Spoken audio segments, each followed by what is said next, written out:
Hello friends, मैं आपका mentor के सिंह और आज फिर हम अपने बाल विकास को देखेंगे यानी सीटेट के संपूर्ण बाल विकास की वीडियो देखेंगे। और संपूर्ण बाल विकास में हम क्या देख रहे हैं? अपने क्वेश्चन आंसर। और क्वेश्चन आंसर के थ्रू क्या देख रहे हैं हम? क्वेश्चन आंसर के थ्रू हम जान रहे हैं कि क्वेश्चनों को किस तरह से हमें क्या करना है, उसमें से आंसर को निकालना है। पेडागोजी में आपको ये जो चीज़ है कहीं ना कहीं सीटेट, अगर आपने CDP को समझ लिया तो कहीं ना कहीं सीटेट की पेडागोजी आपके लिए आसान हो जाएगी, जो कि आपके 75 नंबर की है। और अगर आपने एक बार ऑप्शनों को काटना और चुनना सीख लिया तो कहीं ना कहीं आपके लिए सीटेट हो जाएगा बिल्कुल चुटकियों का खेल। तो चलिए आज के क्वेश्चन आंसर देखते हैं और समझते हैं हम किस तरह से इनको सोल्व करना है। एक तरह से छोटी छोटी पहलों से आपको अपने भविष्य को उज्जवल करना है। चलिए तो आज के क्वेश्चन आंसर्स को देखते हैं। पहला क्वेश्चन कथन और कारण का है। तो कथन और कारण में क्या है? स्कूल काल में प्रारंभिक वर्ष में विद्यार्थियों को संसाधन संपन्न वातावरण प्रदान करना विशेष रूप से महत्वपूर्ण है। क्या कह रहा है? पहला जो चीज़ कह रहा है बिल्कुल सही बात कह रहा है, क्योंकि जो बच्चे उठे आप क्या करोगे, यानी उन्हें क्या करोगे, संपन्न वातावरण प्रदान करोगे तो कहीं ना कहीं वो विशेष रूप से महत्वपूर्ण होता है। फिर आता है, नेक्स्ट आता है, विकास के कुछ संवेदनशील चरण होते हैं जिसके यानी कि जिसके दौरान एक तरह से क्या है, जिसके दौरान बच्चा वातावरणीय प्रभाव से विशेषतः अनुक्रियाशील होता है। तो ये भी कहीं ना कहीं सही हो जाएगा। तो इस तरह से इसका आंसर हो जाएगा ऑप्शन नंबर 1 हो जाएगा इसका आंसर। चलिए और एक चीज़ और अब मैं सोच रहा हूँ कि अब आपको कहीं ना कहीं एक तरह से जब CDP की प्रैक्टिस चली रही है तो CDP की प्रैक्टिस में आपको 22-23 के जो CDP का सेक्शन है उससे क्वेश्चन करा दिए जाए, जिससे क्या होगा कि आपको उन क्वेश्चनों का भी, जैसे रितु मैडम क्या करा रही है, रितु मैडम आपको पूरा पूरा पेपर करा रही है। तो रितु मैडम तो पेपर करा रही और उनके पेपर में आपको देखने को मिला क्वेश्चन और आंसर। और जब हम कहीं ना कहीं सीटेट के एक तरह से प्रैक्टिस सेट के तौर पर करेंगे तो प्रैक्टिस सेट पे हमें क्या मिल जाएगा कि क्वेश्चन किस तरह से चुनने हैं। चलिए दूसरा क्वेश्चन देखते हैं। क्वेश्चन नंबर 2 का है, हालांकि विकास के क्षेत्र में एक दूसरे से संबंधित होते हैं, यानी कि फिर भी बौद्धिक क्षमताओं जैसे कि तार्किक विचार इत्यादि को विकास के किस क्षेत्र के अंतर्गत संक्षेपिक रूप से पढ़ा जाता है। जब आपको ये क्वेश्चन मैंने पहले भी कराया था, यहाँ पर अभी देखो कुछ नहीं करना, आपको क्या करना है, यानी हालांकि विकास के क्षेत्र में एक दूसरे से संबंधित भावनात्मक तो होगा नहीं, शारीरिक भी नहीं होगा। तो अब बचा दो, आखिरी के दो, सामाजिक और संज्ञानात्मक। जब किसकी बात कर रहा है? अब ये बात कर रहा है बौद्धिक क्षमता, जैसे कि अब बौद्धिक क्षमता में आपका क्या हो जाएगा, COGNITIV। तो ये क्या हो गया, इसका मतलब क्या हुआ, इसका मतलब हुआ संज्ञानात्मक। अब संज्ञानात्मक आ गया तो आपका सामाजिक भी कहीं ना कहीं। जब बौद्धिक की बात आएगी यानी कि एक तरह से क्रिएशन की बात आएगी तो कहीं संज्ञानात्मक। अगर यहाँ पर बौद्धिक की जगह सामाजिक होता तो कहीं ना कहीं सामाजिक की बात आ जाती। चलिए आगे चलते हैं, क्वेश्चन नंबर नेक्स्ट देखते हैं। क्वेश्चन नंबर नेक्स्ट आपका क्या कह रहा है, प्रारंभिक बाल्यावस्था के दौरान निम्न में से कौन से संस्था बच्चे को सामाजिकरण की प्राथमिक संस्थाओं का पर निर्भर कर, यानी जो भूमिकाएं निभाती है। तो आपको मैंने कई बार कह चुका है, देखिए बच्चे का जन्म हुआ, ठीक है, जन्म होने के बाद वो कहाँ गया, अपनी माँ की गोद में। माँ कौन है? वो है समाज का हिस्सा। और माँ के बाद कहाँ गया? पिता के यानी पापा के पास। पापा के पास से कहाँ गया? ग्रैंड फादर के पास। फिर गया चाचा चाची के पास यानी अंकल आंटी के पास। फिर गया ताऊ ताई के पास, यानी कि एक तरह से भाई बहन। ये क्या है, ये किस चीज़ का सही है, समाज का कौन सा हिस्सा है? ये है परिवार। तो परिवार क्या होगा, सबसे पहला कहीं ना कहीं सामाजिकरण की भूमिका को निभाता है। तो इसलिए होगा ये हो जाएगा परिवार, सॉरी ये हो जाएगा फर्स्ट। और आपका स्कूल होता है सेकंड, ठीक है, ये आपको पता होना चाहिए। चलिए नेक्स्ट क्वेश्चन देखते हैं। क्वेश्चन नंबर नेक्स्ट क्या कह रहा है, पियाजे के संज्ञानात्मक विकास के सिद्धांत के अनुसार बच्चे किस चरण पर यह समझने लगते हैं कि वस्तुओं के आंखों से ओझल हो जाने पर उनका अस्तित्व खत्म हो जाता है।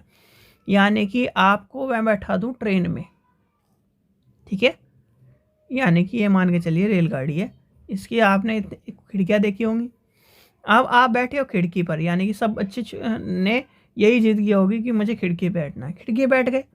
अब खिड़की पे बैठने के बाद कहीं ना कहीं आपके सामने से पेड़ निकला, नदी निकली, तो आपने क्या करा कि जैसे ही वो छोटा बच्चा जब होता है तो वो क्या कहता है कि पेड़ गया, तो यानी कि पेड़ चल रहा है। इस तरह के कॉन्सेप्ट आपने भी सुने होंगे, आपने बचपन में कहे होंगे।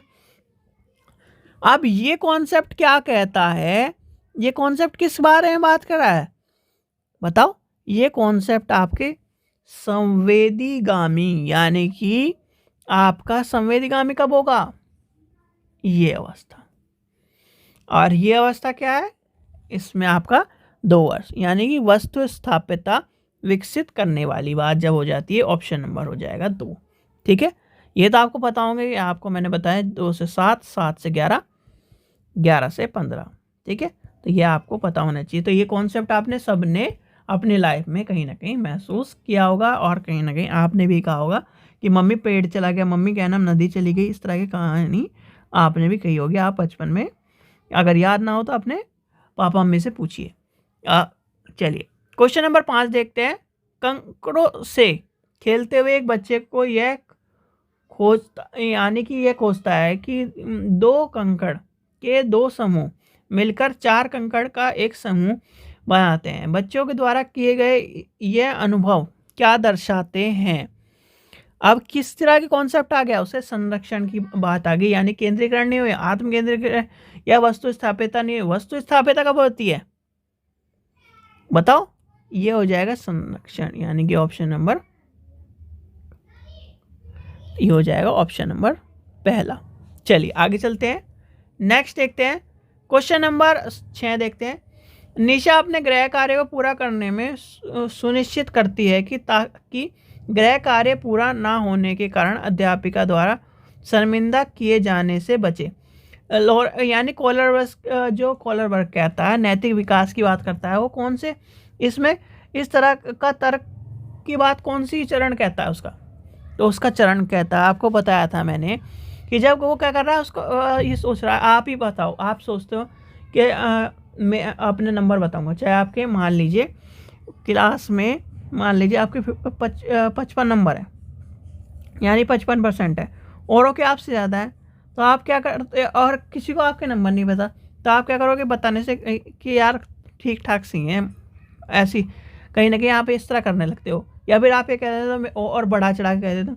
क्यों, क्योंकि कहीं ना कहीं आप भी उस चीज़ का शिकार को महसूस करते हो, और महसूस करने का कहीं ना कहीं जब इस तरह के काम आएंगे तो आपकी क्या होगी, पारंपरिक, यानी कि ऑप्शन हो जाएगा परंपरागत की बात हो जाएगी। ठीक है, तो इसमें क्या हो जाएगा ऑप्शन नंबर कॉन्वेंशनल। ठीक है, तो ये हो जाएगा आपका क्वेश्चन नंबर 6। चलिए नेक्स्ट क्वेश्चन देखते हैं। चलिए क्वेश्चन नंबर 7 देखते हैं। एक अध्यापिका विद्यार्थियों को ऐसा प्रदत्त कार्य देती है जिससे परिवार के सदस्यों के साथ चर्चा करना महत्वपूर्ण रूप से शामिल है। यानी कि वाइगोत्स्की के सिद्धांत के अनुसार उस अध्यापिका का मत है कि बच्चों को संज्ञानात्मक विकास के डैश महत्वपूर्ण भूमिका निभानी है। अब बच्चा क्या कर रहा है, परिवार को इन्वॉल्व कर रहा है। अब इन्वॉल्वेशन हो रहा है, तो इन्वॉल्वेशन के बारे में कौन सा सिद्धांत कहता है भाई, आप ये बताओ। मैंने अभी क्या बताया, परिवार क्या है, सीधे सीधे आपसे एक क्वेश्चन पूछता हूँ, परिवार क्या है, समाज, समाज का हिस्सा। तो सीधे सीधे आंख बंद करके इन्हें इसे काट दो, इसे काट दो, इसे काट दो, बच्चा कौन सा, सामाजिक अंतः क्रिया हो रही है। यानी कि पिता माता, भाई बहन, दादा दादी, चाचा चाची, ताऊ ताई, उनके बच्चे, तो ये क्या है, पूरा का पूरा परिवार। और परिवार यानी परिवार क्या होता है, समाज का हिस्सा, और समाज का हिस्सा होता है, तो सामाजिक अंतःक्रिया हो जाएगी। इस तरह से सॉल्व करे जाते हैं आंसर। आपको कोई कहीं टाइम लग रहा है, सबसे आसान लग रहा होगा कि आपको इस तरह से जब आप क्या करोगे, पर ये क्या है, आपको प्रैक्टिस करोगे, यानी कि अभी इसको करने के बाद आपको क्या करना है, अपने क्वेश्चन पेपर को उठाने और क्वेश्चन पेपर को सॉल्व करके देखना है, तब ये आप क्या करो पाओगे, इन सब चीज़ों को सीख पाओगे।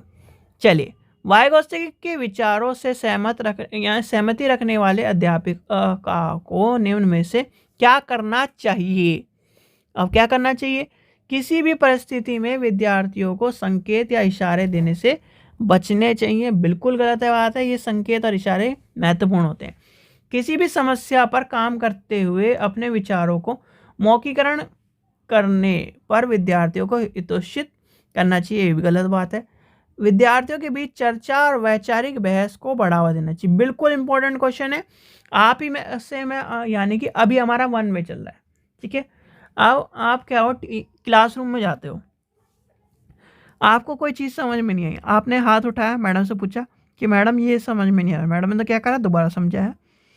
आपने उनसे क्या करा, चर्चा परिचर्चा जिसे कहते हैं वो करा, और उससे क्या होता है, आपको कहीं ना कहीं उससे भी, यानी कि जो टॉपिक था उसके अलग अराउंड जो चीज़ें हैं वो भी आपको समझ में आ गई। तो चर्चा और जो परिचर्चा होती है वो बहुत ही महत्वपूर्ण होती है, इसलिए मूक दर्शन के तौर पर नहीं बैठा जाना चाहिए कक्षा में, कहीं ना कहीं पूछने और यानी कि चर्चा और परिचर्चा के रूप में जहाँ पर कक्षा हो वहाँ पर सबसे ज़्यादा इम्पोर्टेंट मानी जाती है।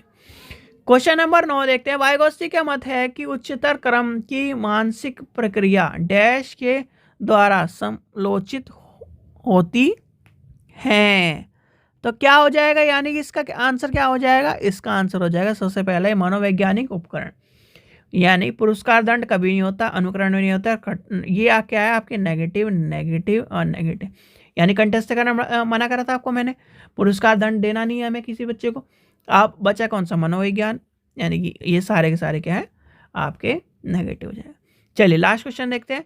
गार्डनर के सिद्धांत के अनुसार जो विद्यार्थी दूसरों के भावनाओं, मनोदशाओं और इरादों को अच्छी तरह से समझ पाता है, उसे किस प्रकार की बुद्धि का उच्च स्तर होता है। तो वो किस तरह की बुद्धि की बात कर रहा है भैया, बुद्धि होती है अंतर व्यक्तित्व, यानी कि इंटरपर्सनल की बात कर रहा है, यानी कि ऑप्शन नंबर हो जाएगा 1।